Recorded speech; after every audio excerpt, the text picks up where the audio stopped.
Hola, ¿qué tal a todos? Acá vamos a empezar con el debate final.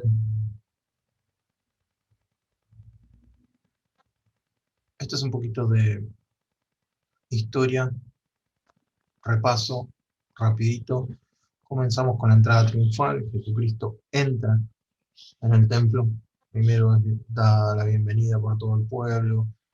Hosana, bendito el que viene en el nombre del Señor. Entra el pueblo, al templo. El lunes a la mañana corre a todos los cambistas, les dice: mi casa, casa de oración será llamada, mas vosotros la habéis hecho cueva de ladrones. ¿Sí? Era triste para esa época, pero era algo bastante conocido. El templo era, había gente piadosa, pero se manejaba como un negocio. La higuera estéril, seca la higuera, y es la última entrada al templo el martes en la mañana. Pudimos ver de alguna manera estas distintas estaciones, desde que entra al templo hasta que va a salir del templo en el capítulo 24, sale al Monte de los Olivos, ya para los últimos días de su vida acá en la tierra.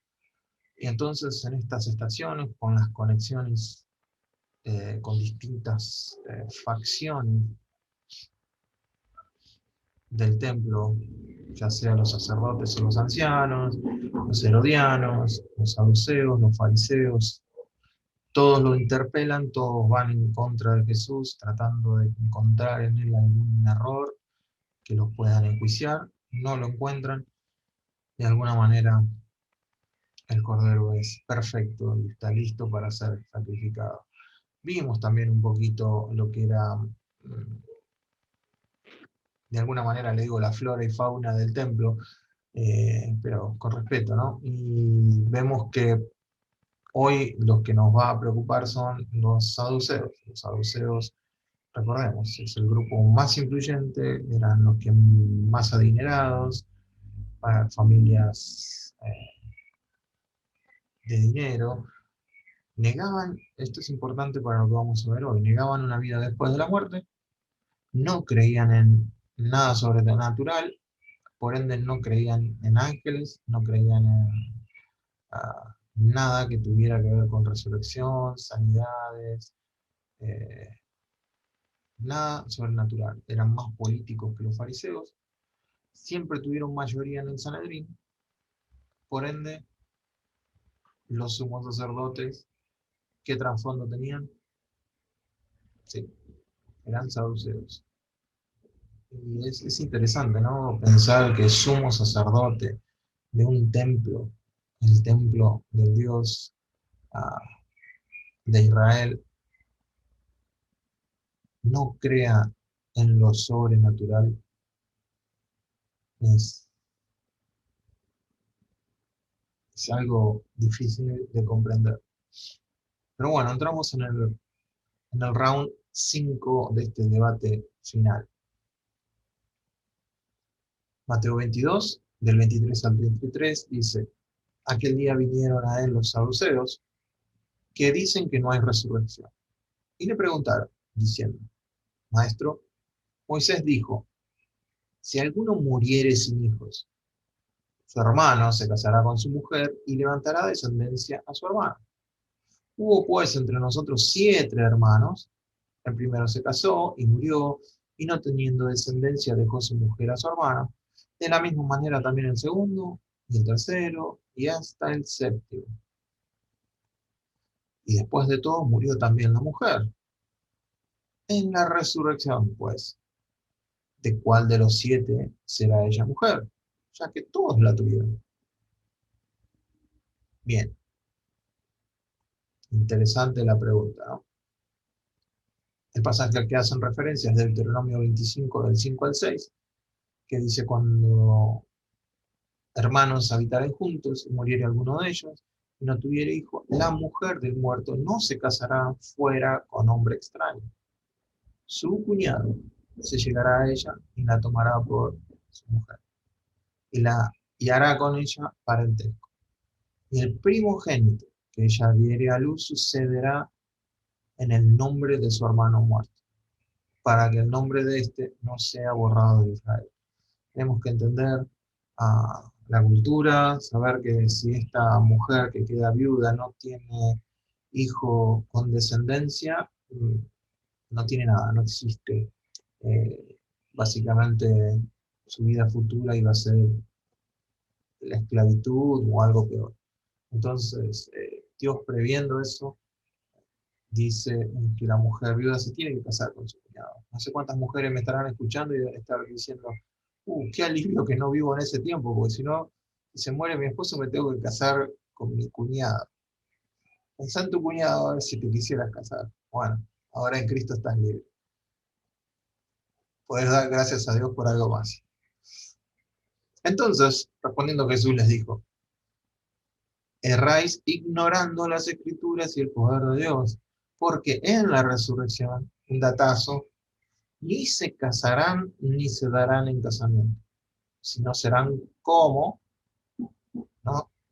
Es importante la palabra como, no vamos a ser ángeles, como los ángeles del cielo, pero respecto a la resurrección de los muertos, ¿no habéis leído que os fue dicho por Dios cuando dijo, yo soy el Dios de Abraham, el Dios de Isaac, el Dios de Jacob?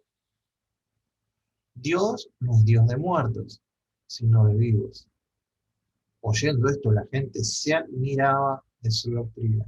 Al parecer, cuanto más lo instigaban al Señor para sacarle una mala respuesta, tanto más sacaba mejores respuestas. Era de esperar. Acá vemos un poquito la estructura de lo que es el pasaje, con un quiasmo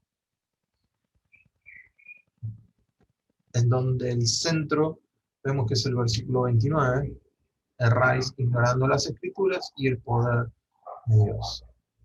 Comienza diciendo, dicen que no hay resurrección, y Jesús termina diciendo, Dios no es Dios de muertos, sino de vivos. Quizás ustedes no aprecian, o mejor dicho, ojalá aprecien tanto como yo esta estructura para los ojos, para poder entender mejor el pasaje y cómo viene la discusión. ¿Sí? Se repiten palabras como en el B en la resurrección, B en la resurrección. Era muy normal este tipo de comentarios o de esta forma de pensamiento en donde silvanaban las ideas de esta forma, sabiendo que no, la culminación no era tan importante como el centro del discurso. Algunas consideraciones a ver en todo esto. Jesús le dice de inmediato, están equivocados. ¿A ustedes se imaginan delante de toda la gente que te diga, estás equivocado con lo que estás diciendo? Cuando tu etiqueta o tu bandera es la no resurrección. La palabra que usó significa, ustedes están descarriados, están vagando, están divagando. La idea es que ustedes fueron engañados con una idea y ustedes defienden esa idea de pensamiento, pero no es una idea escritural. Tenían ya una información preestablecida que no proviene de la escritura.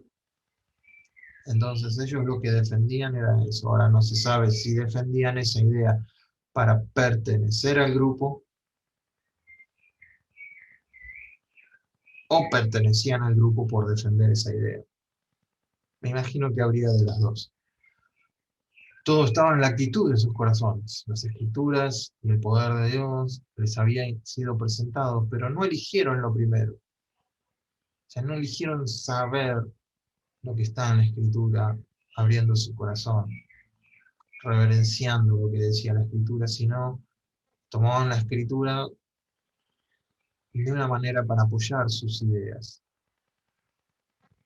Los saduceos habían asumido que la resurrección significaba una resurrección exactamente igual al estado de la persona en la que estaba antes de morir. Estaba casado con fulanita, bueno, se muere y en el cielo tiene que estar casado con fulanita. Fulanito, no sé, tiene estas características es petizo, es gordo. Bueno, en la resurrección va a ser petizo y gordo. Se murió, no sé, de tal edad, va a tener tal edad. Es una forma de pensar en la resurrección que Jesús le dice, no, no, ustedes ignoran, están equivocados e ignoran. Primero, este dato de que en la resurrección no vamos a hacer lo mismo. Esto se sabe también por 1 Corintios 15. En cuanto al casamiento y en cuanto al matrimonio, era algo temporal para la tierra, era para la perpetuación de la humanidad durante este tiempo, para que pudieran procrearse. Al principio fue entre familiares, en algún momento podían tener más de una esposa, aunque no fue la idea de Dios siempre, pero permitió eso por un periodo de tiempo. Todo era por el contexto cultural y también para que se poblara la tierra. Y según 1 Pedro 3:7, era para que la gracia de Dios, no es bueno que el hombre esté solo, cualquiera que está solo sabe lo que estoy diciendo, aunque uno de la boca para afuera están contentos, sí les creo, pero en la gran mayoría estar solo no es nada agradable. Es bueno tener a alguien cerca, y qué mejor una coheredera de la gracia, alguien que cree como nosotros, alguien que ama tanto a Dios como a nosotros, y que es nuestra ayuda, lo que a nosotros como varones nos falta, lo tenemos en ellas, y ella lo que le falta lo tiene en nosotros. Pero esto es para el periodo en la tierra. Lo deja claro Jesús. Entonces Jesús les dice, están equivocados, erran en las escrituras y en el poder de Dios. Recordar que los fariseos, otra vez, saduceos, perdón, solo consideraban los 5 libros, los primeros 5 libros de la Biblia. Entonces, Jesús no va a otro pasaje, no va a otro libro, no va a otro profeta, sino que usa Deuteronomio, que está dentro de los 5 libros, para hacerle entender que aunque creen en esos 5 libros, no están entendiendo las escrituras.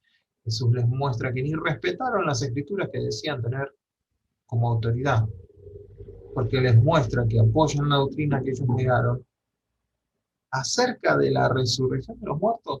¿No habéis leído lo que Dios te dijo? O sea, ¿no lo leíste? ¿O cómo lo leíste? ¿Lo leíste con un preconcepto? Luego cita Éxodo 3:6, y de la historia de cómo Dios se encontró con Moisés en la zarza ardiente. Cuando Dios se presenta con Moisés, Dios se presentó como el Dios de los antepasados de Moisés, de Abraham, de Isaac y de Jacob. Y aunque estos 3 hombres habían muerto físicamente siglos antes del tiempo de Moisés, no sé si siglos, cientos de años, aún existía ante Dios estas 3 personas. Dios dijo que Él era en ese momento el Dios de Abraham, de Isaac y de Jacob. No que voy a ser, ni que fui. Yo soy el Dios de Abraham, Isaac y Jacob. Y después viene una declaración que es genial. Dios no es Dios de muertos, sino de vivos. Entonces, Abraham, Isaac y Jacob están en la presencia de Dios. Implícitamente en el pasaje está la declaración de que la resurrección de los muertos es un hecho. Vamos a la próxima estación. Vimos la resurrección. Ahora vamos a ir a lo que es el gran mandamiento. El gran mandamiento está en Mateo 22, del 34 al 40. Entonces los fariseos, oyendo que había hecho callar a los saduceos, se juntaron a una, y uno de ellos, intérprete de la ley, acuérdense que lo vimos, lo más cercano a un abogado, preguntó por tentarle. No quería información, no quería tentar. Dice, maestro, ¿cuál es el gran mandamiento de la ley? Jesús les dijo, amarás al Señor tu Dios con todo tu corazón, con toda tu alma y con toda tu mente. Este es el primero y grande mandamiento. Y el segundo es semejante: amarás a tu prójimo como a ti mismo. De estos dos mandamientos depende toda la ley y los profetas. Entonces, cuestiones para considerar. Jesús contesta de dos pasajes distintos y los une. Eso era muy normal, hacer un resumen de la ley. Cualquier rabí hubiera hecho eso, pero no con la autoridad que tenía Jesús, obviamente. Y entonces habla que amar al Señor desde todo tu corazón. La palabra acá es ek, es desde tu corazón y desde tu alma y desde tu mente, ¿sí? Y en otros evangelios ponen con todas tus fuerzas. Y el segundo, o sea, una vez que el amor está en el corazón, fluye a todas nuestras emociones, al intelecto, a la voluntad, a la mente, y podemos amar a Dios desde dentro hacia afuera. Y después le dice, amarás a tu prójimo como a ti mismo. Una declaración es que no es un mandamiento amarnos a nosotros mismos. Eso es muy de nuestra época, el decir que tenemos que amarnos a nosotros mismos para amar a otros. No, esto no es un mandamiento, sino se da por sentado, se da por entendido que nos amamos a nosotros mismos. Nadie aborrece su propio cuerpo, pero el mensaje de la Biblia básicamente es morir a nosotros mismos, no es amarnos a nosotros mismos. Pero así como se entiende que nos amamos a nosotros mismos, así amar a tu prójimo. Pero no es, quería aclarar eso, no es un mandamiento amarnos a nosotros mismos, sino que lo da por sentado que hacemos eso. Y en este gráfico vemos cómo el amor que es depositado en nosotros, ese amor ágape que no nace del hombre, que es el amor de Dios, cuando por medio del Espíritu Santo viene a morar en nosotros, es Dios morando en nosotros, Dios en nosotros. Si Dios es amor, ese amor está en el corazón, fluye al alma, y desde el alma a nuestra mente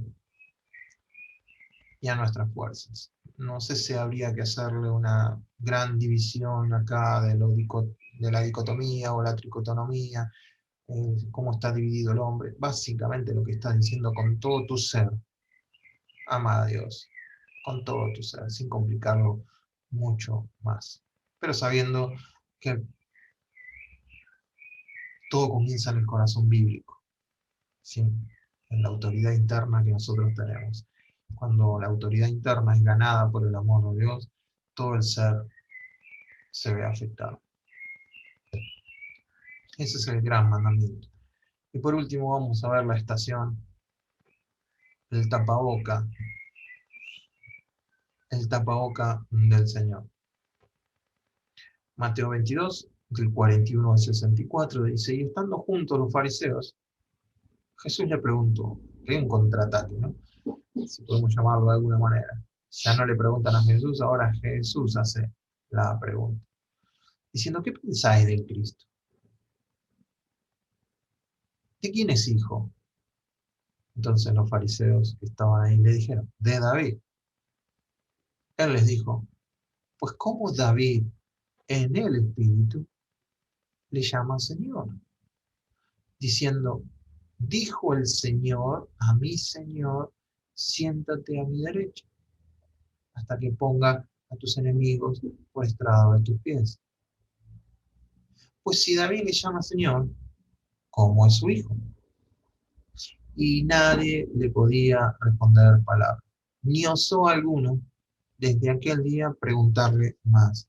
Entonces, no, si dejamos de lado el juicio, cuando Jesús es llevado al templo, en donde le hacen preguntas, si dejamos de lado esas preguntas, esta es la última pregunta en interacción con Jesús. Es la segunda, ya es la última pregunta que le hacen al Señor.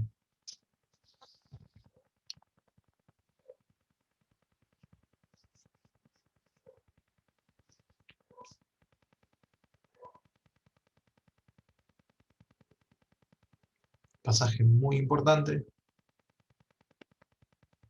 Acá es donde está la promesa de Dios a David. David dice, bueno, yo estoy morando en una casa espectacular. Y Dios está ahí afuera, en una tienda. Le voy a hacer una casa.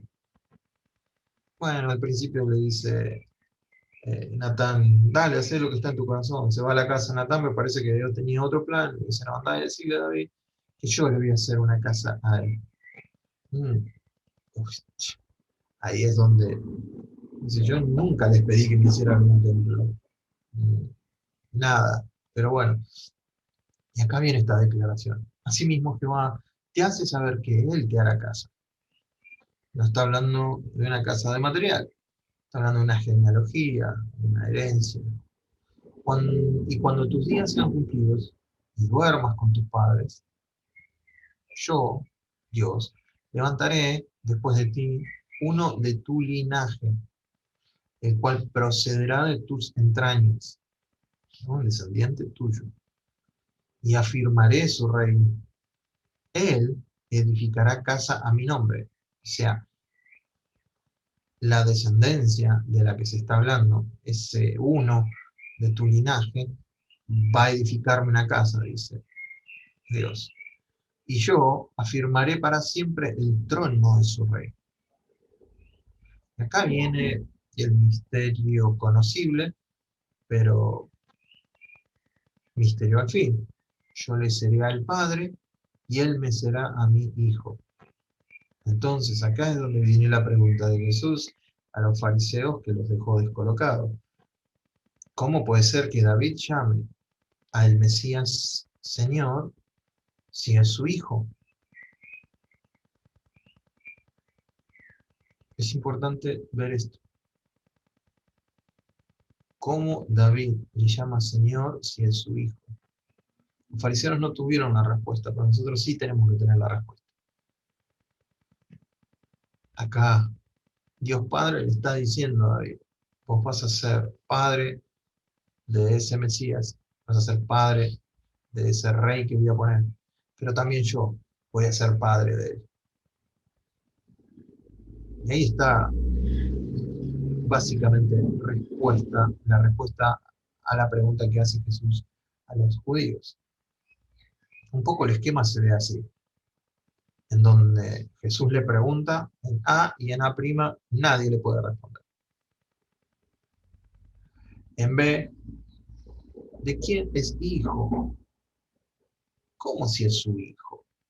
Jesús le pone acá como un enigma para que entendieran que el Mesías ya había sido proclamado por David, que iba a ser hijo de David, como dice en la genealogía de Mateo 1.1.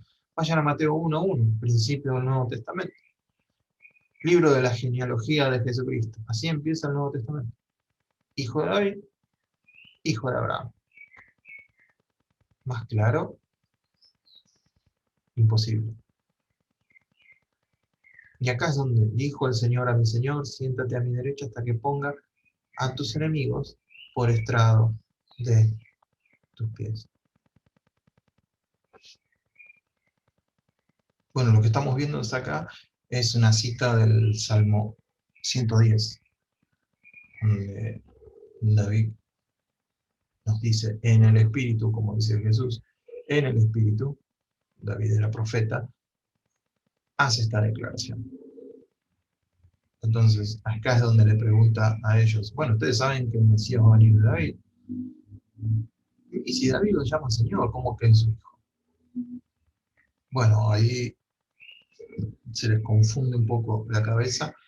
Entonces, algún día vamos a tener que hacer este estudio, nos va a llevar un poco más de tiempo poder citar, poder ir a este pasaje, poder ir a Hechos, en donde se responde esta pregunta más claramente.